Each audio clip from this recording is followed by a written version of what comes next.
You know, packing things in RVs is all about compactness.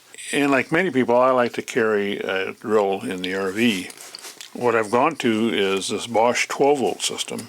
And it's in a nice little case. This is just a bit set that I've added.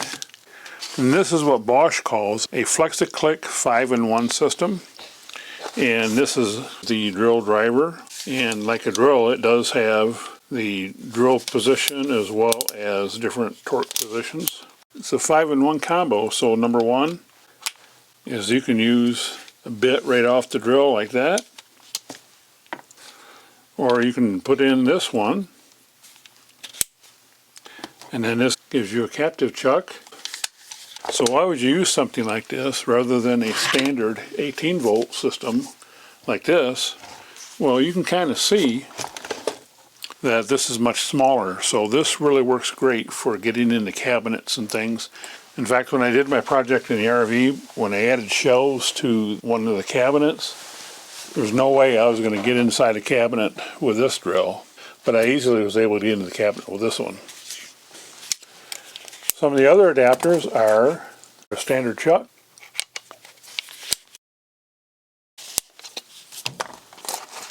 and this is for close quarters. You can twist it and you can use different positions. And you know, if you had a wall here and a corner here, you're not going to get to it if the drill bit is down here, but you can get to it when it's up there. So this allows you to get into really generally inaccessible areas. And then we have a 90-degree. You adjust this by pulling this out, and then you can twist it whatever way you want. And of course, this adapter will fit on here if you need a right angle drill. So for the small size of this, this is very handy. And I actually had enough room that I was able to have a few more bits and a drill index. So everything goes in this case. Now, is this as powerful as this one? Of course it's not. This is about 280 inch-pounds of torque. These can range from 400 to around 1200, depending on if it's a drill or a drill driver.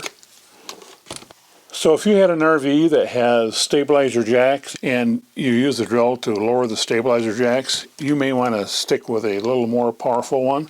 But if you have an electric or hydraulic leveling system, you're not going to need this to lower the jacks.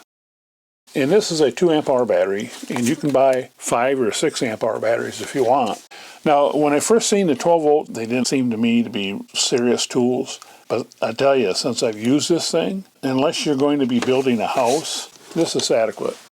Plus, it fits into a little package that's small enough that you can store it anywhere. And that's what I look for when I outfit my RV. I want something small and compact. Visit rv-project.com.